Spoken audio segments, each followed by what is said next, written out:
नमस्कार. आम्ही सारे खवईच्या या भागात सर्व रसिकांचं मी अतिशय मनापासून स्वागत करतो. परवा काय झालं, माझी बायको कुठेतरी जाऊन आली आणि काल तिने मला जेवणाचं पान वाढलं बरं का. आणि पान असं होतं, साधारणपणे इथे पचडी होती, इथे 6 खरबुजाच्या फोडी होत्या आणि पाणी म्हणजे आमटीचं पाणी होतं. ते पान बघितलं, डोळ्यात टचकन पाणी झालं, वाटलं फेकून द्यावं.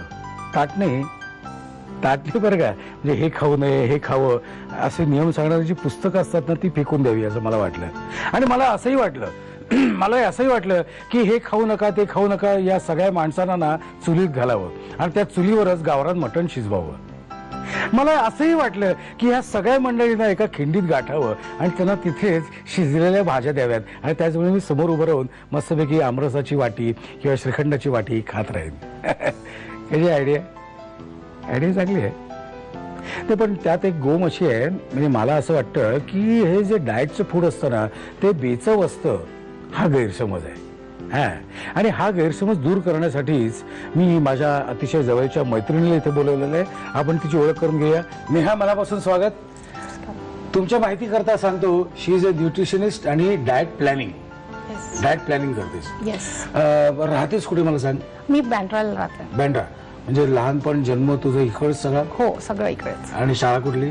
Cardinal Gracias high school. बर, मला सांग की एकदम न्यूट्रिशनिस्ट व्हावं किंवा डाएट प्लॅनिंग करावं असं का वाटलं तुला? First I was a interior designer. So then after my son was born, तर मी घरीच होते थोडे वर्ष. मग घरी बसून काय करायचं? तर after that it was a long gap for interior designing to continue. मग घरामध्ये जे डाएट फॉलो करायचे, तर त्याच्यामध्ये का शिकवून सगळं घरामध्ये परत. बरं, घरी कोण कोण आहे मला सांग? घरी बाबा आहेत, म्हणजे माझे सासरे, माझे हस्बंड आणि माझा मुलगा. मुलगा काय करतो? मुलगा 8वी मध्ये आहे, 13 वर्षाचा आहे. 13 वर्षाचा आहे. आणि हस्बंड मिस्टर काय करतात? Advocate.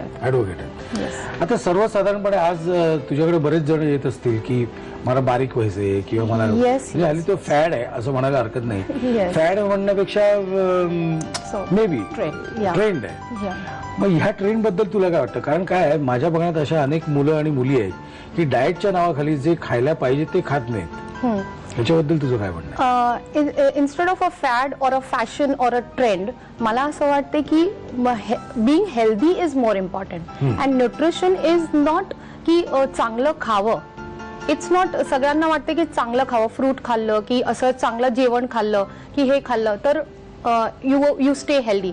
Nutrition is the time where you eat on the proper time.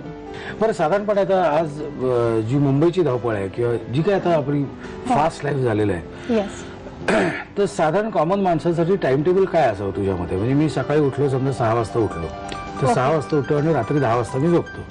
मध्ये 4 तास माझे प्रवासाचे जातात. ओके. म्हणजे मी 6 वाजता उठून 8 वाजता बाहेर पडलो, 10 वाजता ऑफिसला पोहोचलो, 5 वाजता ऑफिसमधून निघालो, 7 वाजता घरी पोहोचलो, 10 वाजता झोपलो. असं समजा एक जनरल माझा टाइम टेबल असेल 10 to 5, तर खाण्याच्या वेळा काय असाव्यात आणि त्यावेळी काय खावं? दर 2 की 3 तासामध्ये काहीतरी खावं. आणि फ्रुट्स आणि salads should be included in your diet before your lunch and dinner. म्हणजे थोडक्यात जेवणाच्या आधी 45 मिनिट्स आपण समजा फ्रूट खाल्लं तर त्या फ्रूटचा जास्त फायदा होतो. म्हणजे 20 रुपयाचं तुम्ही पेर खाल्लं तर 40 रुपयाचा फायदा होतो, थोडक्यात सांगायचं तर. या आमच्या खवय्यांनाच काय दाखवणार आहे आज? मी 2 प्रकारचे पॅनकेक्स दाखवणार आहे आणि 2 नॉनव्हेज स्टार्टर्स दाखवणार आहे. ओके, पहिल्यांदा काय दाखवणार आहे? पहिले ग्रीन पीस पॅनकेक. ओके, साहित्य सांगतेस मला काय काय?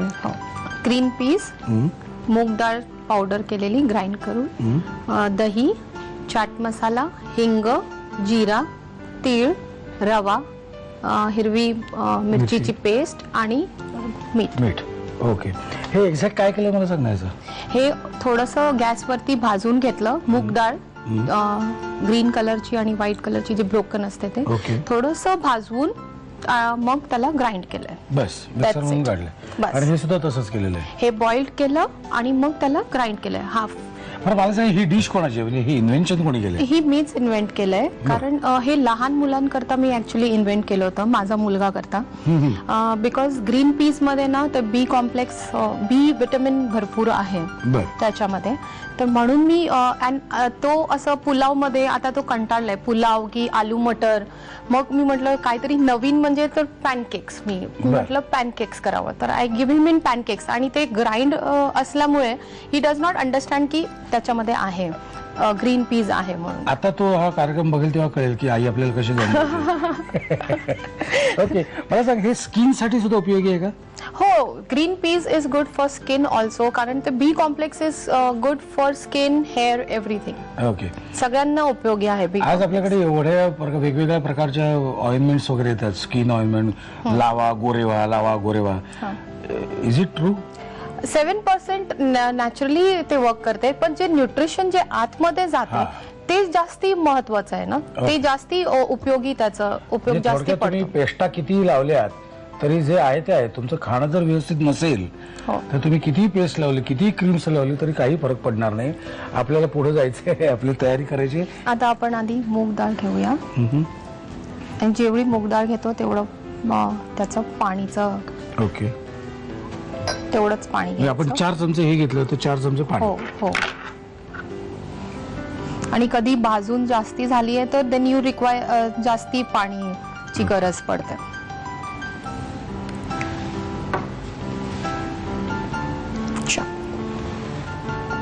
आणि आता दही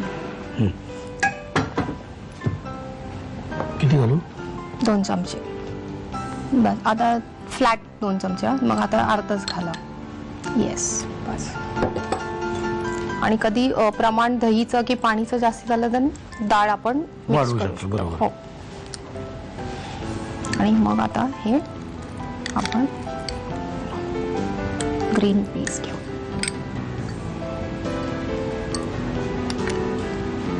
त्याच्यामध्ये सगळं हे थोडं घालू? हो. रवा विल बी 1 स्पून. 1 स्पून. 1 फुल भरून पाहिजे. बस. हो, अजून पण थोडं अर्धा. हो.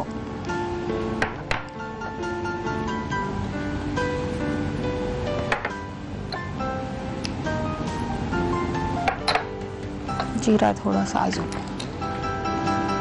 जिरं घालू का अजून? हो, थोडस. बस. तुझ्या मुलाला तिखट आवडतं का ग? नाही, त्याला जास्त Medium. तिखट नाही आवडत. मीडियम. मीडियम पेक्षा पण पाच कमी तिखट. बरं, बस. हे सगळं मिक्स करून. ओके, हे झालं का आता? हो, झालं. गॅस मोठा करू का? नाही, आता नको सध्या.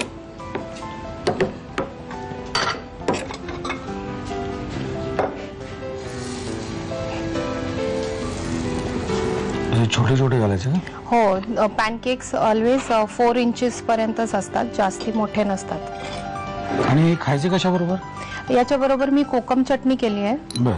तर त्याच्याबरोबर कोकम चटणी, जस्ट डॉट्स.